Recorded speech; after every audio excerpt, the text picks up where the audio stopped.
As histórias da mitologia grega são repletas de grandes heróis, mas nenhum deles enfrentou desafios tão difíceis quanto Hércules. Sua história começa quando Zeus, o deus supremo do Olimpo, se encantou mais uma vez por uma bela e jovem mortal. Seu nome era Alquimena.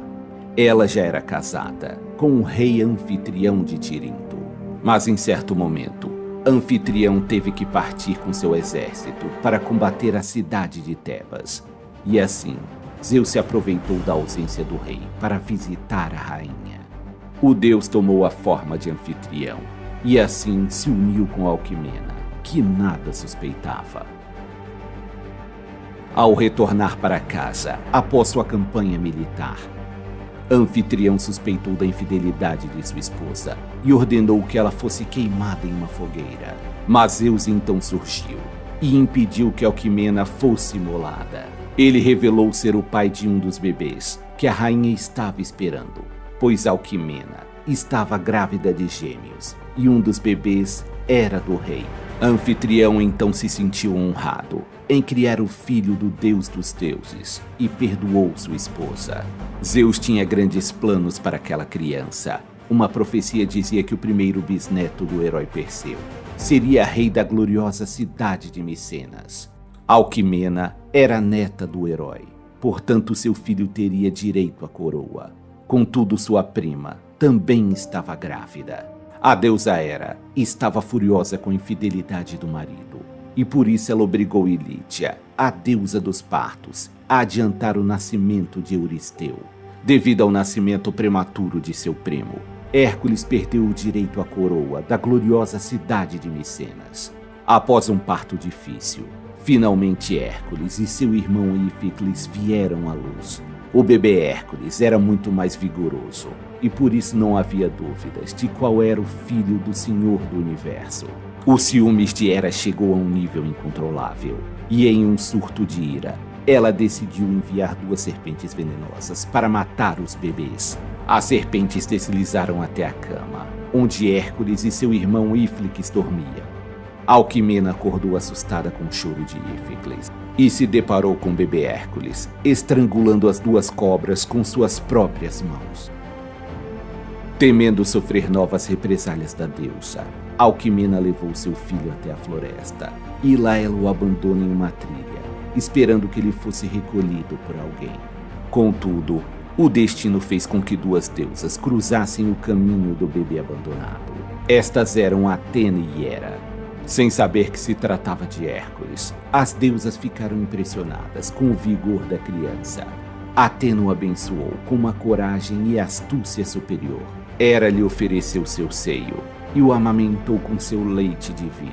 Tal alimento lhe concedeu uma força superior a praticamente todos os outros semideuses. Hércules sugou o seio de Hera com tanta força que, devido à dor, ela afastou o bebê, e um jato de leite divino alcançaria os céus, dando origem à Via Láctea. Impressionada pelo evento, Atena reconheceu que aquele bebê só poderia ser filho de Zeus e, portanto, seu irmão, e que por isso ela o devolveria à sua mãe. Hera, ao perceber o engano que cometeu, ao amamentar o filho de sua rival, ficou ainda mais furiosa e com um enorme desejo de vingança. Ao saber do retorno de Hércules de volta ao lar, um adivinho chamado Tiresias disse: "Celebremos o retorno da criança, que um dia livrará o mundo de todo tipo de monstro, e devido aos seus grandes feitos, garantirá um lugar no Olimpo ao lado de seu pai." Hércules, o poderoso filho de Zeus, desde sua juventude, mostrava sinais do grande herói que se tornaria. Mas o destino ainda lhe reservava grandes provações. Hércules era súdito do rei Euristeu, que era seu primo e só conseguiu sua coroa graças à deusa Hera, que não desejava que o filho bastardo de Zeus herdasse a coroa. Era a contragosto que Hércules obedecia a seu primo. Mas quando este resolveu lhe impor seus primeiros trabalhos, desgostoso, O herói decidiu ir ao oráculo de Delfos para saber se deveria continuar a obedecer o homem que ele considerava inferior a si. O oráculo lhe disse que a cada trabalho que realizasse, o poder usurpado por Euristeu seria diminuído e a glória de Hércules só cresceria. Mas Hércules ainda tinha alguma esperança de receber do oráculo a notícia de que não precisaria obedecer Euristeu e por isso ficou transtornado. Se aproveitando da vulnerabilidade do herói, a deusa Hera plantou a semente da loucura em sua cabeça. Hércules passou a ver as mais terríveis criaturas e com ela travou grandes batalhas. Mas tudo não passava de alucinações. Ao se recuperar dessa loucura selvagem, Hércules tinha sangue em suas mãos. E seus filhos e sua esposa jaziam mortos aos seus pés. Ao se dar conta do ocorrido, Hércules partiu para o exílio e em terras distantes permaneceu em grande depressão. Hércules foi encontrado por Teseu, que sempre foi um grande admirador do herói. Ele lhe estendeu a mão e reergueu o filho de Zeus. O tempo sararia as feridas do poderoso herói, e ele decidiu retornar para Micenas e se colocar a serviço do rei Euristeu, assim como queriam os deuses. E assim, ele poderia purificar seus terríveis pecados cometidos contra sua família. Hércules havia se colocado a serviço de seu primo Euristeu, rei de Micenas, mas o rei temia que seu poderoso primo tentasse tomar seu trono no futuro, e por isso Euristeu lhe impôs um trabalho que parecia impossível. Ele deveria exterminar um gigantesco leão que aterrorizava as florestas da Argólia. Tal fera atacava os rebanhos da região e, após devorar alguns homens, desenvolveu um apreço pela carne humana. Diziam que o leão era filho do monstruoso Tifão e da maligna Equidna, e por isso havia boatos de que seu couro era invulnerável às armas tradicionais. Hércules, armado com um arco e flecha e seu poderoso porrete, partiu para caçar a criatura. O herói passou algum tempo nas florestas de Nemeia, em busca do leão, até que finalmente encontrou rastros que o levariam até a caverna onde o monstruoso felino se escondia. Hércules adentrou o covil do monstro, que estava repleto de ossos de animais e crânios humanos. E do fundo da caverna, era possível ouvir o som da respiração do grande animal. Hércules então se deparou com a fera, e o animal soltou um poderoso rugido, que faria qualquer homem tremer. Mas Hércules não era um homem qualquer, pois o sangue de Zeus corria em suas veias. O semideus disparou uma flecha contra a cabeça do animal, mas ela ricocheteou em seu couro impenetrável. Furioso, o gigantesco leão saltou sobre Hércules para devorá-lo. Hércules e o leão partiram um de encontro ao outro. O leão expôs suas poderosas garras, enquanto Hércules ergueu sua clava. O herói atingiu a cabeça da criatura com um golpe devastador. Mas apesar da força do golpe, o leão resistiu ileso ao ataque. Percebendo que suas armas eram inúteis, Hércules e o leão partiram para um combate corpo a corpo. O leão cravou suas garras em seu adversário, que sofria com a dor lancinante de seus ferimentos. Hércules conseguiu envolver o pescoço do animal com seus braços e deu início a um estrangulamento mortal. O leão de Nemeia não conseguiu resistir à força do herói e sucumbiu. O poderoso leão estava morto. Fazendo uso das garras do próprio animal, Hércules conseguiu arrancar seu couro e retornou a Micenas. Euristeu, ao ver Hércules se aproximar vestido com a pele do animal, temeu por sua vida e correu para se esconder dentro de um tonel de metal. E assim Hércules completou seu primeiro trabalho, dando um importante passo a caminho da glória. Como seu segundo trabalho, o rei Euristeu determinou que Hércules deveria pôr um fim a uma criatura que vivia na região de Lerna.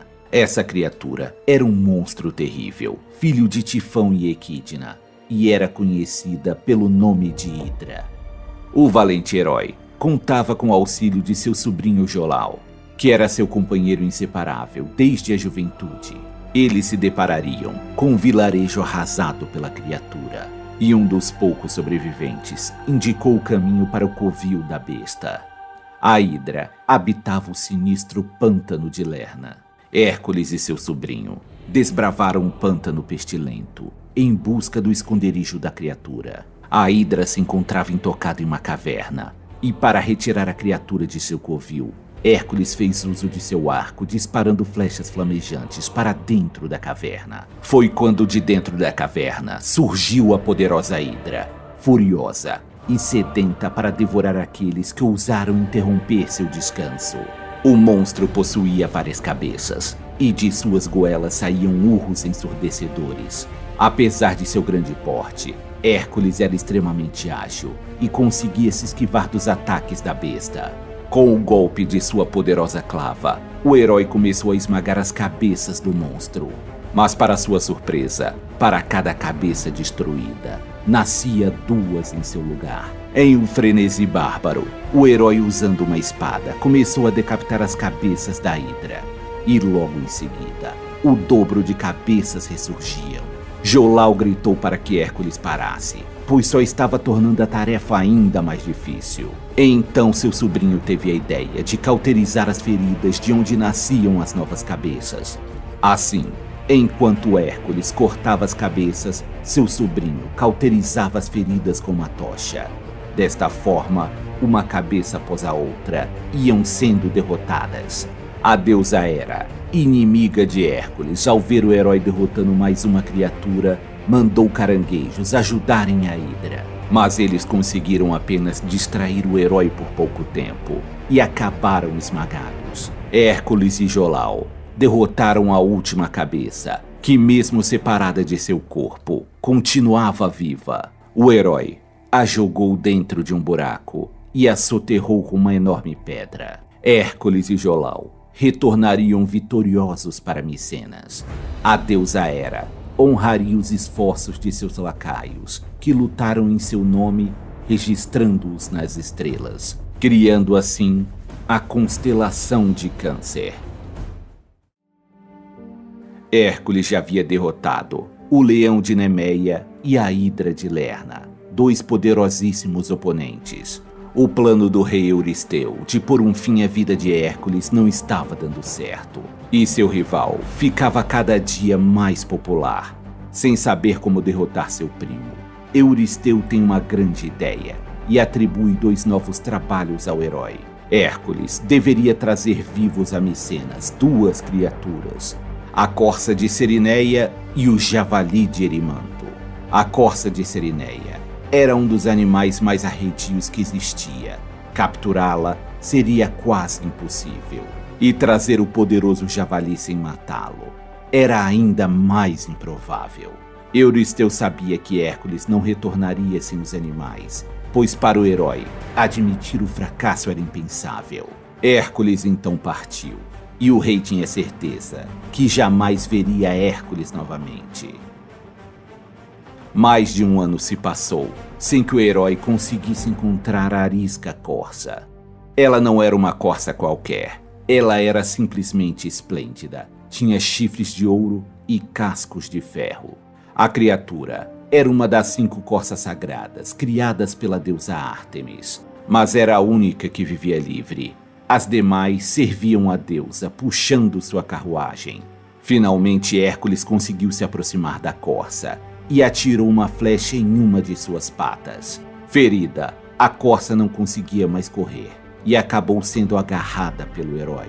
Foi quando apareceu a deusa Ártemis, que questionou o porquê o herói estava cometendo tamanho sacrilégio. Hércules então explicou que, por designação do oráculo de Delfos, ele estava a serviço do rei Euristeu, e que após apresentar a corça ao rei, o animal seria liberto. A deusa, assim, permitiu que Hércules seguisse sua viagem. Após amarrar a corça, o herói iria tentar capturar o poderoso javali de Erimanto. A criatura era muito forte, e por isso Hércules teria que usar de sua astúcia para capturá-lo. Hércules lutou contra o javali, mas a grande força do animal impedia que o herói o subjugasse. Como não podia matá-lo, ele iria cansá-lo. O herói perseguiu o javali, conduzindo para uma área onde a neve se acumulava no chão. O grande javali tinha que fazer um esforço enorme para se deslocar na neve alta, e por isso acabou sendo vencido pela fadiga. Depois que o animal tombou exausto, Hércules amarrou suas patas e o capturou. Para o espanto de todos, Hércules chegou ao palácio de Micenas, trazendo a corça e o javali. Euristeu mais uma vez se apavorou ao ver tamanha criatura e novamente se escondeu dentro de seu barril de bronze. Desta forma, Hércules cumpriu mais 2 de seus trabalhos. O rei Euristeu de Micenas estava frustrado por não conseguir se livrar de Hércules, e a cada trabalho realizado, o herói acumulava mais glórias. Por isso, o rei decide impor a Hércules um trabalho degradante, indigno para um homem filho de Zeus. O herói deveria limpar em um único dia o grande estábulo do rei Álgias em Elis. O estábulo não era limpo há muito tempo e acumulava toneladas de esterco dos animais. Euristeu acreditava que, além da dificuldade da tarefa, Hércules se recusaria a realizar um trabalho tão indigno. Porém, o herói humildemente se curvou ao desejo do rei e partiu para o reino de Álgias, pois a necessidade de se purificar de seus pecados era mais importante que seu orgulho. Hércules se apresentou perante o rei Álgias e ofereceu seus serviços para limpar os estábulos, mas sem comunicar que estava ali a serviço do rei Euristeu. O filho de Zeus negociou com Álgias o pagamento de tal trabalho, e ambos chegaram a um acordo. O rei acreditava que limpar o estábulo em apenas um dia seria impossível, e por isso ele prometeu 1/10 de seu grande rebanho ao herói. Caso Hércules fracassasse em terminar o trabalho em apenas um único dia, ele nada receberia. O rei chamou seu filho para testemunhar o acordo.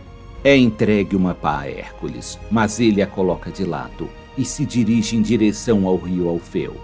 Usando sua força descomunal, Hércules arremessa grandes rochas no rio, desviando seu curso em direção aos estábulos de Álgias. As águas do rio atravessaram as portas do estábulo e levaram consigo toda a imundície. Após a limpeza, Hércules permitiu que o rio voltasse ao seu curso natural. O rei Álgias, ao ver que os estábulos estavam limpos e que Hércules nem havia sujado suas mãos, ficou perplexo. Quando Hércules foi cobrar seu pagamento, o rei declarou jamais ter feito tal acordo. Mas o honrado Fineu, filho do rei, afirmou ter testemunhado tal ato. Furioso com a traição, o rei expulsou Hércules e seu filho, mas Hércules não aceitaria tal humilhação. Ele reuniu um exército de tebanos e destronou o rei Álgias, colocando o príncipe Fineu no trono que era de seu pai. E assim, Hércules havia realizado mais um trabalho. Após limpar os estábulos do rei Álgias, Hércules deveria ir até a Arcádia e se livrar das estinfálidas, que eram aves de rapina gigantescas, que aterrorizavam a região perto do lago Estífalo. Estas terríveis aves tinham bicos e penas de ferro e atacavam suas vítimas atirando suas penas metálicas afiadas. Não parecia possível realizar tal tarefa por meio da força bruta, e por isso ele deveria resolver seu desafio por meio da astúcia. Para isso, a ajuda de sua irmã Atena, a deusa da sabedoria, foi providencial. A deusa lhe presenteou com um instrumento musical feito nas forjas sagradas de Hefesto. Fazendo uso destes tímpanos divinos, Hércules fez um barulho ensurdecedor que desorientou as aves e fez com que elas fugissem. Hércules ainda bateu várias dessas aves em pleno voo, com seu arco com flechas banhadas no sangue da hidra. Mais um trabalho havia sido realizado, e agora Hércules rumava em direção à ilha de Creta. O rei Euristeu de Micenas havia ordenado que Hércules fosse para a ilha do rei Minos, capturar e domar o temível touro de Creta. Este não era um touro comum. O animal deveria ter sido sacrificado em honra ao deus Poseidon. Mas devido às suas qualidades, Minos optou por não sacrificá-lo. Por tal desfeita, Poseidon fez com que o touro fosse tomado por uma fúria incontrolável. Hércules ficou frente a frente com o poderoso touro, que era pai do terrível Minotauro. O touro era incrivelmente forte e mediu forças com o herói, mas a fera bovina não era forte o bastante para vencer o filho de Zeus. Hércules o agarrou pelos chifres e o jogou no chão. Após amarrá-lo, colocou em um navio que o levaria de volta para o Peloponeso. Ao chegar em Micenas, o touro foi apresentado a Euristeu, que após confirmar a realização da tarefa, soltou o animal. O touro vagaria pela Grécia, causando terror por onde passava. Mas nas planícies de Maratona, ele encontraria com um oponente formidável. Seu nome era Teseu. Hércules estava no seu 8º trabalho, e agora ele deveria viajar até a Trácia e voltar trazendo consigo as famosas éguas antropófagas de Diomedes. O rei era filho de Ares, o deus da guerra, e reinava sobre os Bistônios, que era um povo bárbaro e cruel. E certamente, Diomedes era o mais cruel entre os trácios. Ele capturava estrangeiros que atravessavam suas terras e os conduziam até o celeiro real. Lá se encontravam as poderosas éguas. Elas eram tão fortes que eram amarradas com correntes de ferro. As éguas não mais comiam aveia ou qualquer outro cereal, pois teriam adquirido o gosto pela carne humana. Diomedes então jogava os visitantes para servirem de refeição para seus terríveis equinos. Para a viagem até a Trácia, Hércules teve a companhia de alguns amigos, como seu sobrinho Jolau e Abdero, que era filho de Hermes. Hércules, chegando ao reino de Diomedes, tomou conhecimento das atrocidades que o rei cometia contra os visitantes de seu reino. Diomedes insultava o dever da hospitalidade, que era uma das exigências de Zeus. Ao saber da chegada de novos visitantes, o rei e seus guardas partiram para fazer novas vítimas. Hércules derrotou a guarda real com certa facilidade, e o herói não deixaria que o rei escapasse impune após cometer tantos crimes. Ele agarrou o rei e o jogou para ser devorado por suas próprias éguas. Como estavam alimentadas, as éguas estavam mais calmas, e assim Hércules as conduziu até seu navio. Porém, mais soldados apareceram, tentando vingar a morte do rei. Hércules pediu para que o filho de Hermes segurasse as éguas enquanto o herói e Jolau lutariam contra os soldados. Os guardas novamente foram derrotados por Hércules, mas ao retornar, o herói se deparou com Abdero morto, sendo devorado pelas éguas. Hércules lamentou a morte do amigo e, após sepultá-lo, declarou que ali seria fundada a cidade de Abdera, em homenagem ao amigo. Já em Micenas, o rei Euristeu consagrou as éguas em homenagem à deusa Hera. Os cavalos descendentes dessas éguas eram animais extraordinários. Conforme a lenda, Bucéfalo, o cavalo de Alexandre o Grande, teria o sangue dessas éguas correndo em suas veias. E sob o comando de Alexandre Magno, ele participaria da conquista de quase todo o mundo conhecido. Para realizar seu 9º trabalho, Hércules havia reunido alguns heróis para acompanhá-lo até Temisquira, o reino das Amazonas.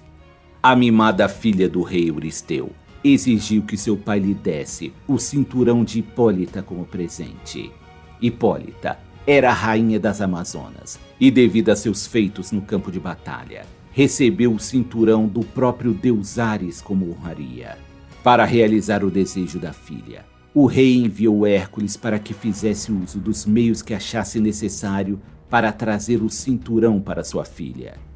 Temisquira era um reino formado apenas por mulheres, e estas eram famosas por serem excelentes combatentes. Ao chegar no reino das Amazonas, Hércules foi recebido pela própria rainha Hipólita, que ficou admirada com o porte poderoso do filho de Zeus.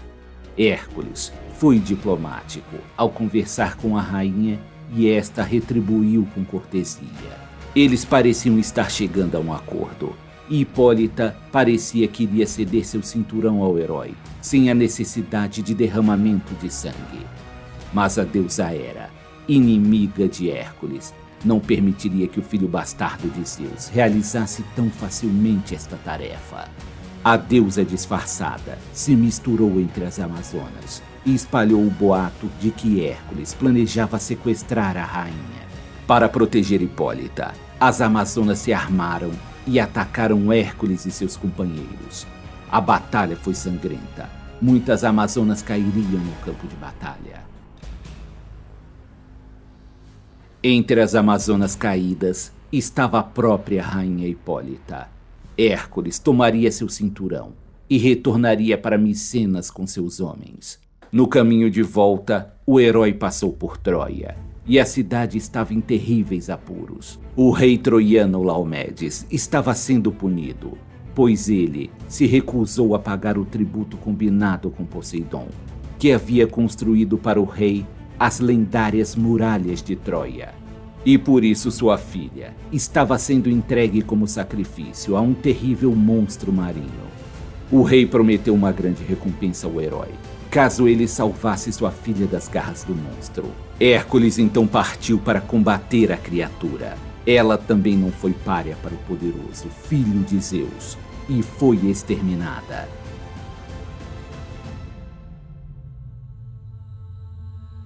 Hércules então devolveu a princesa sã e salva a Laomedes, que ficou muito satisfeito em ter sua filha de volta.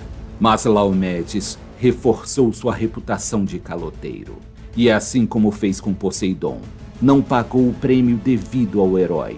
Do alto das muralhas de Troia, centenas de arqueiros miravam no herói, apenas à espera da ordem do rei para atirar. Hércules não estava preparado para enfrentar uma cidade inteira e acabou sendo expulso da costa troiana. Ele retornou para Micenas para entregar o cinturão da rainha Hipólita para a filha de seu soberano, mas não esqueceria a afronta cometida pelos troianos. O rei Euristeu queria ver Hércules o mais longe possível, e como seu 10º trabalho, o herói deveria roubar o gado do gigante Gerião. O gigante vivia na mítica ilha de Eritreia, próximo à Península Ibérica. A viagem era muito longa, e nenhum grego jamais havia viajado para tão longe e retornado. Hércules navegou por muito tempo, até chegar na grande montanha, que separava o mar Mediterrâneo e o Oceano Atlântico. Mas nem mesmo uma enorme montanha seria capaz de deter o poderoso filho de Zeus.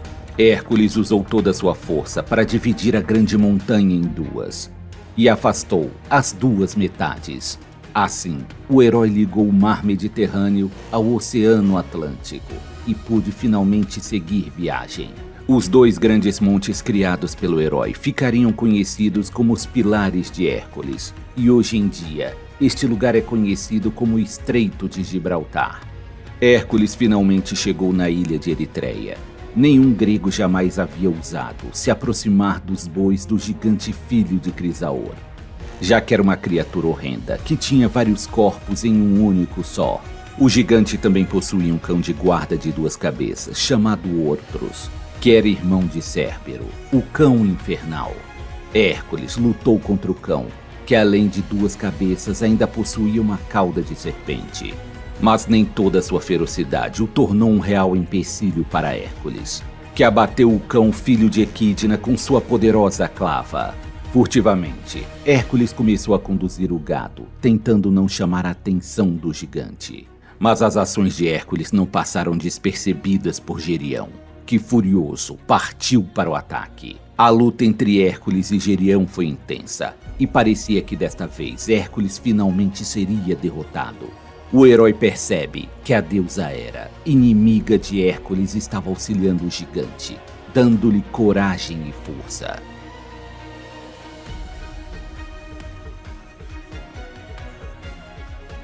Hércules usou seu arco para disparar uma flecha contra a deusa, que ferida, fugiu para o Olimpo.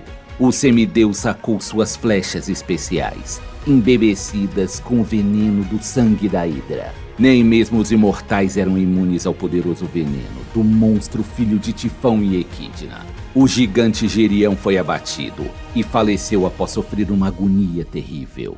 E Hércules finalmente pôde retornar para a Grécia, conduzindo os famosos bois de Gerião.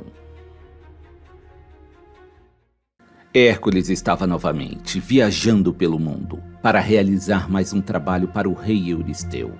Desta vez ele deveria encontrar o famoso Jardins das Hespérides e retornar trazendo as famosas maçãs douradas do jardim. Quando a deusa Hera se casou com Zeus, ela foi presenteada por Gaia com uma bela árvore da qual cresciam maçãs douradas. Esta árvore era cuidada pelas belas e delicadas Hespérides e vigiado por Ladão, que era um imenso e poderoso dragão. Em suas buscas pelo jardim, Hércules se deparou com Titã Prometeu, que estava acorrentado a uma rocha e tinha seu fígado devorado por uma águia. Durante a noite, o fígado de Prometeu regenerava, e no outro dia, a ave retornava para se alimentar novamente. Prometeu havia sido castigado por Zeus por roubar o fogo sagrado e entregá-lo aos homens. Hércules decide que Prometeu já havia sofrido bastante e resolve que algo tem que ser feito. Ele abate a odiosa ave com seu arco e rompe as correntes que prendiam o Titã ao rochedo. Desta forma, Prometeu finalmente estava livre de seu suplício. Como forma de gratidão, Prometeu aconselha a Hércules a não enfrentar o poderoso dragão. E ao invés disso, ele deveria se encontrar com Atlas. Dando continuidade à sua viagem, o herói se depara com o poderoso Titã Atlas, que também estava sofrendo um castigo imposto por Zeus. Atlas havia lutado contra Zeus durante a Titanomaquia, que foi a grande luta entre deuses e titãs. Derrotado, Atlas foi obrigado a sustentar todo o peso da abóbada celeste em suas costas, por toda a eternidade.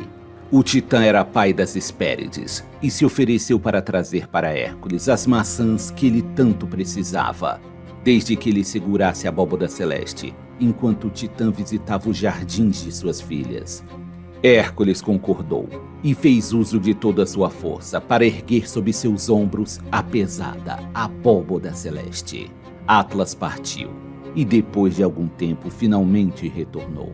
Ele trazia consigo as maçãs que Hércules precisava, e ao ver o herói, Atlas lhe disse: "Aqui estão suas maçãs, mas não se preocupe, eu mesmo entregarei ao rei Euristeu para você." Hércules, percebendo que vai ser enganado e que terá que sustentar todo o peso do mundo em suas costas por toda a eternidade, neste momento, ele usa de sua astúcia. "Você realmente faria isso por mim? Quanta bondade! Não suporto mais encarar aquele meu primo. Mas antes de você partir, gostaria de fazer um pedido. Você poderia sustentar a abóbada apenas por um instante para que eu possa arrumar meu manto de pele de leão, de forma que ele proteja minhas costas. Mais do que ninguém, você sabe como todo este peso é desconfortável, não é?" Atlas realmente sabia o quão dolorosa era tal tarefa e decidiu dar uma ajudinha ao herói. Logo após o Titã reerguer a abóbada celeste, Hércules pegou as maçãs que haviam sido deixadas no chão e virou suas costas para Atlas, para nunca mais voltar. Ao retornar a Micenas com as maçãs, o grande herói foi ovacionado pelos súditos de Euristeu. O rei enciumado decide que só há uma forma de se livrar definitivamente de Hércules.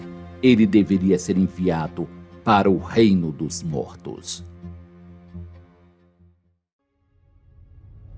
Após realizar 11 trabalhos que todos julgavam impossíveis, Hércules era amado pelo povo, já que o herói havia livrado o mundo das mais sinistras criaturas. O plano de Euristeu de acabar com o filho de Zeus só fez com que ele alcançasse glórias cada vez maiores. O rei de Micenas só tinha direito a impor mais um trabalho para Hércules, e por isso essa era sua última chance de se livrar do herói. Euristeu ordenou que Hércules fosse ao mundo dos mortos e voltasse trazendo consigo o lendário Cérbero, o cão de 3 cabeças de Hades, que era responsável por vigiar o reino de seu mestre. Antes de partir para o reino de Hades, o herói foi iniciado nos mistérios de Eleusis.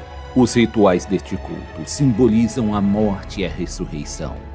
Hércules se dirigiu a uma caverna secreta que dava acesso ao mundo subterrâneo. Logo na entrada, ele foi recebido por seu irmão Hermes, que era o deus que conduzia as almas até o reino de Hades. Guiado pelo deus mensageiro, Hércules foi adentrando o submundo. Era um lugar sinistro e repleto de tristeza.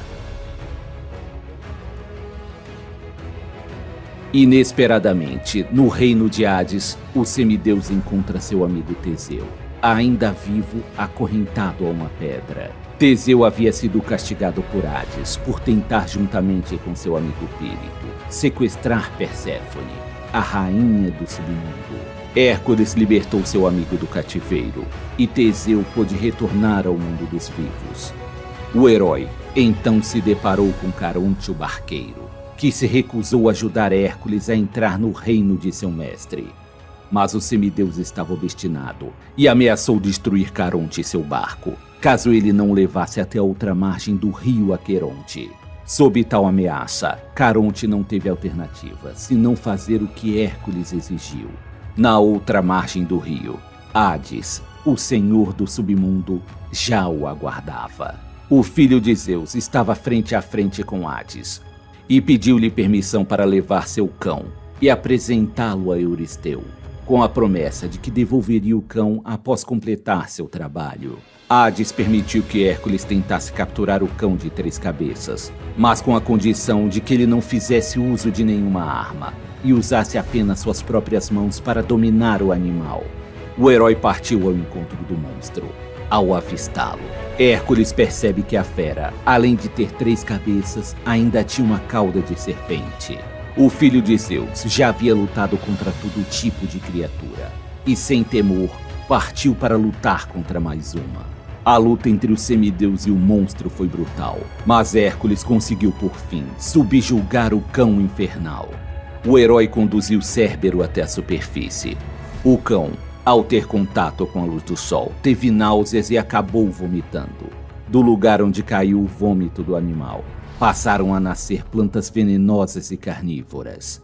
Apesar de toda a resistência, Hércules arrastou o animal até o palácio de Euristeu e apresentou a criatura ao seu senhor. Ao ver tal monstro, Euristeu, apavorado, correu para dentro do tonel de bronze e lá se escondeu mais uma vez. Cérbero foi liberto como prometido e retornou rapidamente para o mundo dos mortos. Hércules finalmente havia cumprido seu 12º trabalho, e Euristeu, resignado por não conseguir dar um fim a Hércules, acabou liberando o semideus de seus serviços. Hércules havia alcançado o auge de sua glória e era visto como benfeitor da humanidade. Mas este não é o fim de sua jornada. O filho de Zeus ainda enfrentaria difíceis aventuras e provações, antes de finalmente alcançar a imortalidade, ao lado de seu pai.